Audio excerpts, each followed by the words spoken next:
ये है Pisces 3 submersible जो इस वक्त सेल्टिक समुद्र के 1500 फीट नीचे अंधेरे से भरी जानलेवा गहराई में पड़ा है। लेकिन इसके अंदर दो इंसान अभी भी जिंदा है। जो इंसान कुछ समय पहले इस सबमर्सिबल के जरिए अपनी मदरशिप से कनेक्टेड थे और समुद्र की गहराई में टेलीफोन वायर रिपेयरिंग कर रहे थे। लेकिन इसी दौरान उनकी शिप से जुड़ी केबल टूट जाती है और वो 65 किलोमीटर प्रति घंटे की रफ्तार से जाकर समुद्र तल से भिड़ जाते हैं। और इस सिचुएशन में ना तो अपर मदरशिप के कप्तान को इस सबमर्सिबल की समुद्र में कोई लोकेशन का कुछ पता था और ना ही इसमें बैठे इन लोगों को पता था कि वो समुद्र तल की किस गहराई में और कहां पर मौजूद है। ये कहानी टाइटन सबमर्सिबल से काफी ज्यादा रिलेट करती है, जो साल 2023 में 5 लोगों के साथ समुद्र में हजारों फीट नीचे पड़े टाइटैनिक जहाज के मलबों को देखने पहुंचा था। पर क्या पाइसेस 3 सबमर्सिबल में मौजूद लोगों का हाल भी टाइटन सबमर्सिबल की तरह हुआ? यानी क्या पाइसेस 3 सबमर्सिबल में मौजूद दोनों लोगों को इस समुद्र की गहराई से जिंदा निकाला जा सका, या ये भी समुद्र की इन गहराइयों में टाइटन सबमर्सिबल वाले उन 5 लोगों की तरह हमेशा के लिए खो गए? इस सवाल का जवाब जानने के लिए इस वीडियो में एंड तक बने रहना। तो हेलो गाइस, मैं हूं कौशिक और चलिए शुरू करते हैं एक और नए एपिसोड को।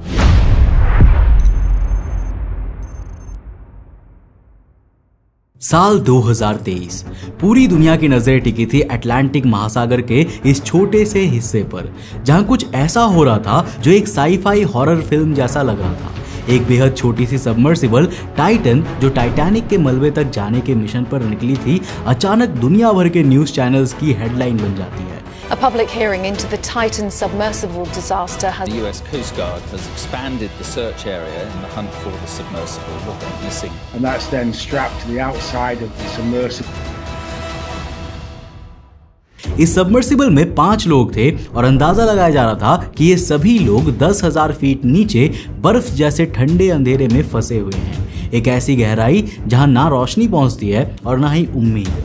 सबमर्सिबल की पावर खत्म हो चुकी थी और उसके अंदर मौजूद ऑक्सीजन अब धीरे धीरे खत्म हो रही थी। हर बीतते मिनट के साथ वो छोटी सी वेसल एक ताबूत बनती जा रही थी। दुनिया भर के मीडिया हाउसेस ने स्क्रीन पर काउंटडाउन क्लॉक्स लगा दिए थे। हर सेकंड जो बीत रहा था वो इन 5 की जिंदगी से एक पल और काट रहा था। अब बचाव दलों की टीम्स जुटी थी। अमेरिका, कनाडा, यूके, हर जगह से इक्विपमेंट भेजा गया। Sonar scanners, underwater drones, deep sea rescue craft, सब कुछ झोंक दिया गया। लेकिन सच्चाई ये थी कि कोई भी नहीं जानता था कि उस सबमर्सिबल का आखिर हुआ क्या था।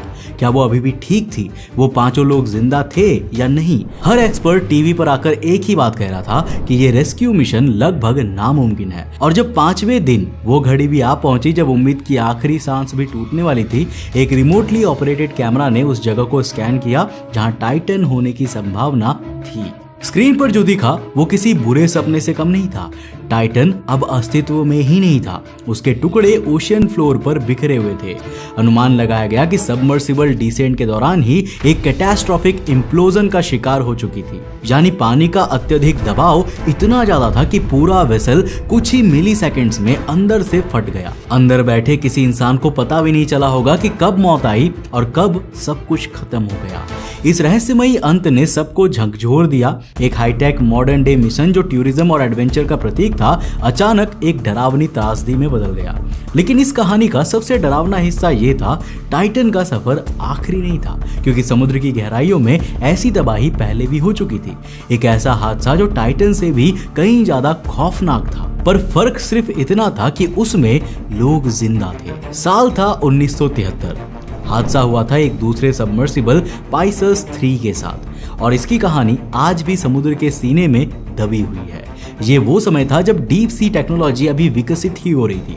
2 इंजीनियर रॉजर मेलिंसन और रॉजर चैपमैन पाइसेस 3 के अंदर थे, एक मिशन पर जहां उन्हें अटलांटिक के नीचे कम्युनिकेशन केबल बिछानी थी। अब एक रोज उनकी सबमर्सिबल ऊपर सरफेस पर वापस आ रही थी, लेकिन तभी एक मामूली सी मानवीय गलती ने सब कुछ बदल दिया। हैच यानी दरवाजे को समय से पहले खोल दिया गया और उसके अंदर पानी भरने लगा। कुछ ही सेकंड में पाइसेस 3 पलट गई और जबरदस्त वजन की वजह से सीधा समुद्र की गहराइयों में गिरने लगी। दोनों आदमी अंदर फंसे हुए थे और अब वो लगभग 1575 फीट नीचे समुद्र की तलहटी में उल्टी पड़ी एक मेटल की कैप्सूल में कैद थे। चारों ओर बस अंधेरा, ठंड और खामोशी थी। उस पल से एक नई टिकिंग क्लॉक शुरू हो गई थी। अब लड़ाई थी सिर्फ एक चीज, ऑक्सीजन से। लेकिन उस सबमर्सिबल में फंसे इन 2 लोगों को यह अंदाजा नहीं था कि आने वाले 84 घंटे उनके जीवन के सबसे डरावने, सबसे थका देने वाले और सबसे असंभव पल होने वाले हैं, और वो भी उस जगह जहां ना मदद पहुंच सकती है और ना ही आवाज। लेकिन पाइसेस 3 की ये मौत की घड़ी बस शुरुआत थी, क्योंकि जैसे जैसे घंटे बीतने लगे वो 2 लोग जिंदा रहने के लिए एक एक सांस को गिनने लगे। लेकिन क्या सिर्फ ऑक्सीजन की कमी ही उनकी दुश्मन थी, या ऊपर चल रहा रेस्क्यू मिशन खुद एक और बड़ी तबाही का कारण बनने वाला था? देखो, पाइसेस 3 के अंदर 2 लोग थे, रॉजर मेलिंसन 35 साल के एक इंजीनियर और रॉजर चैपमैन 28 वर्षीय पूर्व नौसैनिक। दोनों ही कनाडा के एक कमर्शियल सबमर्सिबल पर काम कर रहे थे, जिसका मिशन था अटलांटिक महासागर की तलहटी में कम्युनिकेशन केबल्स बिछाना। काम बेहद ही थकाऊ था। 8-8 घंटे तक समुद्र की सतह से सैकड़ों फीट नीचे जाकर बहुत ही धीमी गति से कीचड़ में रास्ता बनाना और केबल को जमीन में गाड़ना। पाइसेस 3 की लंबाई सिर्फ 20 फीट की थी, यानी एक बड़ी एसयूवी जितनी। अंदर इतनी जगह थी कि 2 लोग बस घुटने मोड़कर बैठ सकते थे। लेकिन शुक्र था कि मेलिंसन और चैपमैन आपस में अच्छी तरह घुल मिल चुके थे, वरना ऐसे काम में छोटी सी असहमति भी मौत का कारण बन सकती थी। तो 29 अगस्त 1973 की सुबह उनका शिफ्ट खत्म होने वाला था। मेलिंसन पूरी तरह थका हुआ था। पिछले दिन वो लगभग 26 घंटे तक जागकर सबमर्सिबल की मरम्मत कर रहा था। इसी दौरान उसने एक छोटा सा काम किया जो बाद में उनकी जिंदगी बचाने वाला बन गया। उसने ऑक्सीजन टैंक बदल दिया, जबकि प्रोटोकॉल के मुताबिक आधा टैंक होने पर उसे बदलने की जरूरत नहीं होती थी। तो सुबह के 9:59 पर पाइसेस 3 सतह पर लौट आई। सब कुछ सामान्य लग रहा था। ऊपर से एक टो लाइन लगनी थी जिससे सबमर्सिबल को मदरशिप तक खींचा जा सके। लेकिन फिर एक गलती हो जाती है। हैच का एक हिस्सा समय से पहले खोल दिया जाता है। 1 सेकंड के भीतर अंदर समुद्र का ठंडा पानी घुसने लग जाता है। जो हिस्सा सील नहीं था वहीं से सारा सिस्टम गड़बड़ा जाता है। सबमर्सिबल का वजन बढ़ जाता है, संतुलन बिगड़ जाता है और वो अचानक उल्टी होकर समुद्र में वापस गिरने लग जाती है। मेलिंसन और चैपमैन अब उस धातु के डिब्बे में उल्टे लटके हुए थे और वो डिब्बा तेजी से नीचे गिरता जा रहा था। दोनों को समझ में आ गया था कि ये एक सामान्य दुर्घटना नहीं है, ये एक फॉल टू डेथ है। उन्होंने तुरंत लगभग 400 पाउंड वजन कम करने के लिए बैलास्ट वेट्स रिलीज किए, जिससे गिरावट थोड़ी धीमी हो सके। साथ ही सारे इलेक्ट्रिकल सिस्टम्स और डेप्थ गॉज बंद कर दिए। इतनी तेजी से गिरने पर गॉज फट भी सकता था, लेकिन सब कुछ बेकार गया। सबमर्सिबल लगभग 65 किलोमीटर प्रति घंटे की रफ्तार से नीचे जा टकराई। झटका इतना जबरदस्त था कि अंदर की कुछ चीजें टूटकर उड़ गई। हर तरफ अंधेरा छा गया। साइलेंस ऐसी जैसे पूरा समुद्र सांस रोककर उन्हें देख रहा हो। टॉर्च जलाकर दोनों ने एक दूसरे को देखा। चमत्कारिक रूप से दोनों जिंदा थे, पर अब असली जंग शुरू हुई थी, क्योंकि अब वो लगभग 480 मीटर गहराई पर थे। बाहर दुनिया को पता भी नहीं था कि पाइसेस 3 कहाँ है, और ऊपर जाने वाली बॉय लाइन भी टूट चुकी थी, जिससे उनकी लोकेशन ट्रेस की जा सकती थी। अब नीचे कीचड़ में आधी दबी सबमर्सिबल उल्टी हालत में पड़ी थी। ऊपर से कोई भी सिग्नल नहीं पहुंच पा रहा था। अब केवल एक चीज थी जो दोनों को बचा सकती थी, कम्युनिकेशन सिस्टम। करीब 30 मिनट बाद पहला चमत्कार हुआ। सबमर्सिबल के अंदर मौजूद टेलीफोन से ऊपर संपर्क बन गया। मेलिंसन और चैपमैन ने बताया कि वो जिंदा है। जवाब आया, हमें नहीं पता तुम लोग कहाँ हो, पहले तुम्हें ढूंढना होगा। दोनों को ये सुनकर झटका लगा। उन्हें उम्मीद थी कि शायद उनकी एग्जैक्ट लोकेशन पता चल गई होगी, मगर अब साफ था कि ये सिर्फ सर्वाइवल नहीं था, ये हाइड एंड सीक डेथ से थी। अब मेलिंसन को तभी याद आया कि उसने ऑक्सीजन टैंक बदल दिया था। अगर वो ऐसा नहीं करता तो शायद इस वक्त उनके पास बची हुई सांसें भी नहीं हो पाती। अब सर्वाइवल का एक ही तरीका था, जितना हो सके उतना कम सांस लेना। बिना कोई बात, बिना कोई हरकत दोनों उस उल्टे हुए जहाज के सबसे ऊपर वाले हिस्से में जाकर लेट गए।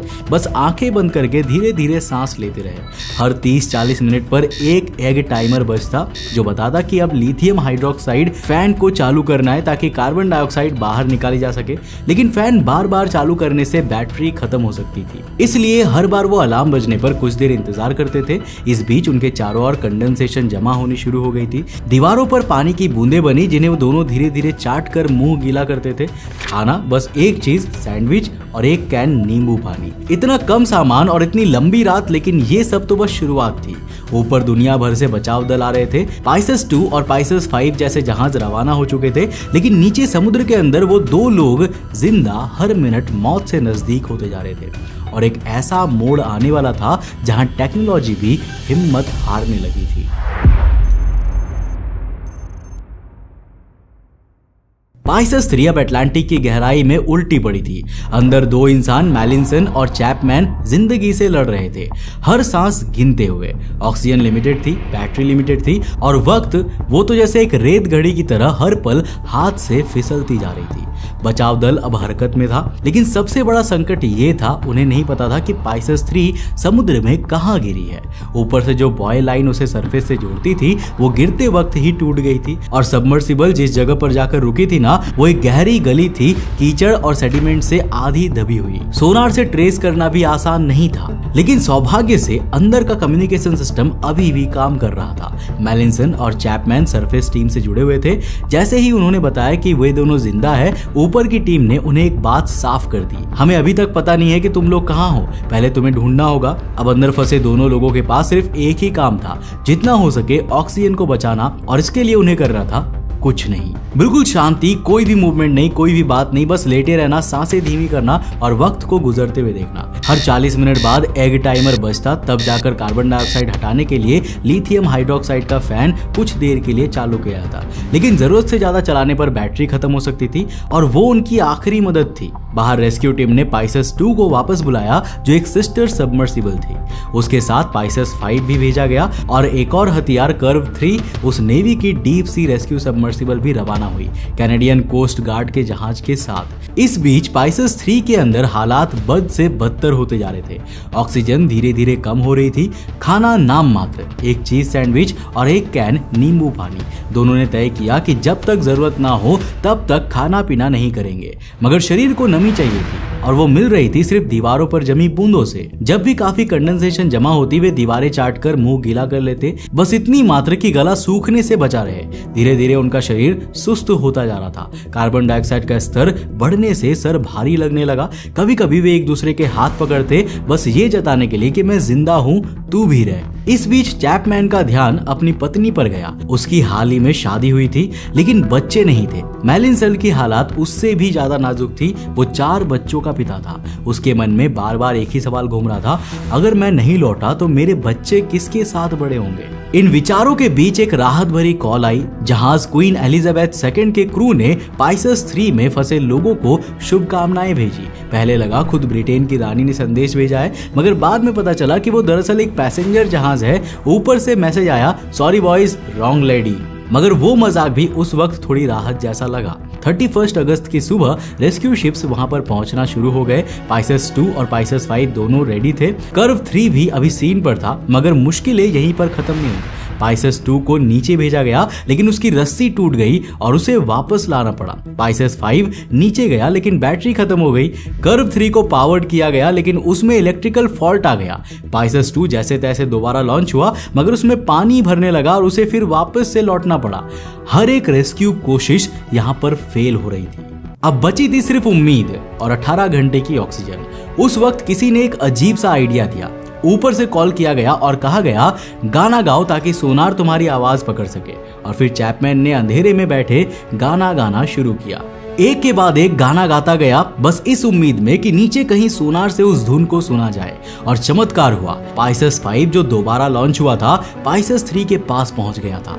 राहत की सांसें लेने का वक्त था, लेकिन नहीं, कोशिशें अभी भी फेल हो रही थी। पाइसेस 5 जो रस्सी लेकर आया था ना, वो बहुत ही बोयांट थी, बार बार ऊपर उठ जा रही थी। पाइसेस 2 को दोबारा भेजा गया, मगर वो फिर से पानी लेने लगी। अब रात हो चुकी थी और पाइसेस 5 को रिचार्ज के लिए सरफेस पर बुला लिया गया। अंदर पाइसेस 3 में बैठे दोनों लोगों को लगा कि शायद अब वो आखिरी बार किसी और मशीन को देख रहे हैं। और अब तो 72 घंटे भी पूरे हो चुके थे। अब सब कुछ उनकी कंजर्वेशन स्ट्रैटेजी पर टिका हुआ था। उन्होंने जितनी ऑक्सीजन बचाई है, वो उन्हें कितनी देर जिंदा रख सकती है। हर पल मौत करीब आ रही थी, वो भी बिना वार्निंग के। और फिर एक आखिरी कोशिश हुई। कर्व 3 और पाइसेस 2 दोबारा सी फ्लोर की ओर उतरे, लेकिन इस बार एक और नई मुश्किल उनका इंतजार कर रही थी, पाइसेस 3 का दरवाजा। अरे वही तो था जो अब उनके जीने और मरने के बीच खड़ा था। तो 1 सितंबर 1973 की सुबह पाइसेस 3 के भीतर बैठे मेलिनसन और चैपमैन की सांसें अब किसी आखिरी गाने के अंदर फंस चुकी थी। 72 घंटे पहले जो ऑक्सीजन टैंक नई उम्मीद बनकर आया था, उसकी आखिरी बूंदें अब खत्म हो रही थी। रात बीत चुकी थी, अब सिर्फ वही ऑक्सीजन बची हुई थी जो उनकी सावधानी और रेस्टोरेंट ने किसी चमत्कार की तरह बचा कर रखी थी। सुबह 4 बजे आखिरकार पाइसेस 2 एक बार फिर तैयार हुआ। नया हुक, मजबूत रस्सी और एक आखिरी उम्मीद लेकर वो सीधा गहराई में उतरा। इस बार किसी ने भी कोई गड़बड़ नहीं होने दी और जैसे ही वो सी फ्लोर पर पहुंचा, कुछ ही मिनट में पाइसेस 3 को ढूंढ लिया गया। अगले कुछ पलों में जो शायद उस रेस्क्यू टीम के लिए सांस रोकने वाले रहे होंगे, हुक सफलतापूर्वक पाइसेस 3 से जुड़ गया।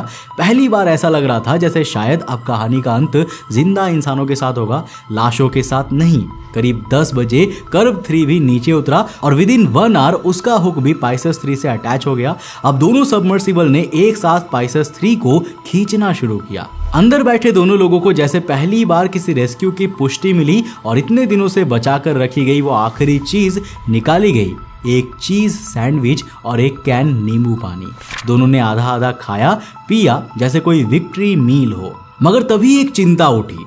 मेलिनसन को रेस्क्यू टीम की पोजीशनिंग को लेकर शक हुआ। पाइसेस 3 का सबसे मजबूत हिस्सा 4 स्फीयर से नहीं बल्कि उसके दूसरे सिरे 8 स्फीयर से हुक्स लगाए गए थे और ये वही हिस्सा था जिसमें दोनों इंसान फंसे हुए थे। अगर रेस्क्यू के दौरान रस्सी टूटती है तो या तो सबमर्सिबल वहीं नीचे दोबारा गिर जाती या फिर केबिन ही खुद टूट सकता था सीधा उनके कंपार्टमेंट के आसपास। लेकिन अब कोई भी विकल्प नहीं था। ऊपर से संदेश आया, हम शुरू कर रहे हैं। पाइसेस 3 धीरे धीरे ऊपर खींची जाने लगी। समुद्र का दबाव कम हो रहा था लेकिन तनाव हर सेकंड बढ़ता जा रहा था। लगभग 1 घंटे तक सब कुछ ठीक चला। फिर अचानक कर्व 3 की रस्सी एक दूसरे केबल में उलझ गई। एंटायर लिफ्ट हाल्ट हो गया। सभी की धड़कनें रुक गई। मगर कुछ ही मिनट में उस उलझन को दूर किया गया और पाइसेस 3 की चढ़ाई फिर से शुरू हुई। अब सबमर्सिबल सतह के 100 फीट पास थी और वहां पहले से मौजूद गोताखोरों ने और मजबूत रस्सियां पाइसेस 3 से बांध दिए ताकि आखिरी 30 मीटर की यात्रा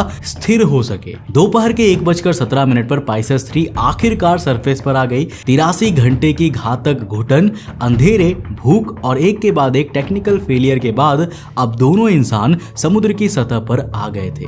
लेकिन कहानी अभी खत्म नहीं हुई थी। जब सबमर्सिबल सी बेड से टकराई थी, उसी इंपैक्ट ने हैच को बुरी तरह से जाम कर दिया था। अब सरफेस पर होने के बावजूद दरवाजे नहीं खुल रहे थे। मेलिनसन ने ऑक्सीजन लेवल्स चेक किया। अब बस 12 मिनट की सांसें बची थी। राहत की आहट के बीच मौत ने फिर सर उठाया। बाहर सपोर्ट क्रू हैच को खोलने की कोशिश में जुट गया। क्रोबार्स, कटर्स, जैक, हर टूल लगाया गया। अंदर मेलिनसन और चैपमैन एक दूसरे की आंखों में देख रहे थे। इस बार डर पहले से कहीं ज्यादा था। सोचो, समुद्र से जिंदा बचकर बाहर निकल आना और फिर जमीन पर दम घुटने से मर जाना। 10 मिनट, 20 मिनट, 30 मिनट बीत चुके थे और फिर एक जोरदार धमाका हुआ जैसे किसी ने बंद कमरे में गोली चला दी हो। पाइसेस 3 के अंदर और बाहर सब थक गए और तभी हैच खुल गया। तेज रोशनी अंदर घुसी। ठंडी हवा उन दोनों के चेहरों से टकराई। कुछ पल के लिए दोनों की आंखें चौंधिया गई। सर में तेज दर्द हुआ मगर ये दर्द एक जीत का सबूत था। बचाव दल अंदर घुसा और दोनों को बाहर निकाला गया। मेडिकल जांच हुई, थोड़ी हाइपोथर्मिया, डिहाइड्रेशन, लेकिन जिंदा और स्टेबल। मेलिनसन ने आखिरी बार ऑक्सीजन टैंक की सुई देखी। 12 मिनट्स बची थी। एक छोटी सी ह्यूमन एरर से शुरू हुई ये कहानी अब इतिहास की सबसे गहरी सफल रेस्क्यू मिशन बन चुकी थी। कुछ कहानियां मौत से जीत जाती है। पाइसेस 3 के अंदर बिताए गए 84 घंटे और 30 मिनट सिर्फ एक इंजीनियरिंग मिशन की कहानी नहीं थी। ये इंसानी धैर्य, साहस और उम्मीद की सबसे गहरी परीक्षा थी। इस घटना के बाद रॉजर चैपमैन ने अपना पूरा जीवन सबमर्सिबल रेस्क्यू ऑपरेशंस को समर्पित कर दिया। उन्होंने एक डेडिकेटेड रेस्क्यू कंपनी शुरू की। 2020 में उनकी मृत्यु हो गई, लेकिन मेलिनसन अब 80 के पार आज भी जिंदा है। हर साल पाइसेस 3 के रेस्क्यू के समय 1:17 पर मेलिनसन अपने दोस्त चैपमैन को फोन करते थे, क्योंकि कुछ बंधन समुद्र की गहराइयों में बनते हैं और जीवन भर नहीं टूटते। वैसे आपको इस सच्ची सर्वाइवल घटना के बारे में जानकर कैसा लगा, मुझे नीचे कमेंट करके जरूर बताना। अगर वीडियो पसंद आया तो इस वीडियो को लाइक करने के साथ साथ अपने दोस्तों के साथ जरूर शेयर करना। अब दोस्तों जैसे आप मुझे YouTube पे फॉलो करते हो वैसे ही आप मुझे Instagram पे भी फॉलो कर सकते हो। ये मेरा यूजर हैंडल है Instagram का, लिंक डिस्क्रिप्शन बॉक्स में भी मिल जाएगा। अगर आप नए हो चैनल पे तो चैनल को सब्सक्राइब करने के साथ साथ नोटिफिकेशन बेल ऑन कर देना। और अगर आपको ये वीडियो पसंद आई ना तो मैं आपको रिकमेंड करूंगा कि आप अगली वीडियो इसे जाकर जरूर देखना, जिसमें हमने बात किया है एक ऐसे माइन डिजास्टर के बारे में जिसमें नदी के बीचों बीच एक भंवर बन जाता है और उस भंवर से नदी का सारा पानी एक कोल माइन के अंदर घुसने लगता है, जिसके अंदर लोग अभी भी काम कर रहे होते हैं। अब क्या उस माइन के अंदर के लोग बच पाते हैं? क्या इस गड्ढे को बंद किया जा पाता है? क्या होता है इस पूरी कहानी में जानने के लिए इस वीडियो को जाकर देखना नॉक्स माइन डिजास्टर के ऊपर। मैं मिलता हूं आपको नेक्स्ट एपिसोड के साथ, तब तक के लिए बाय, जय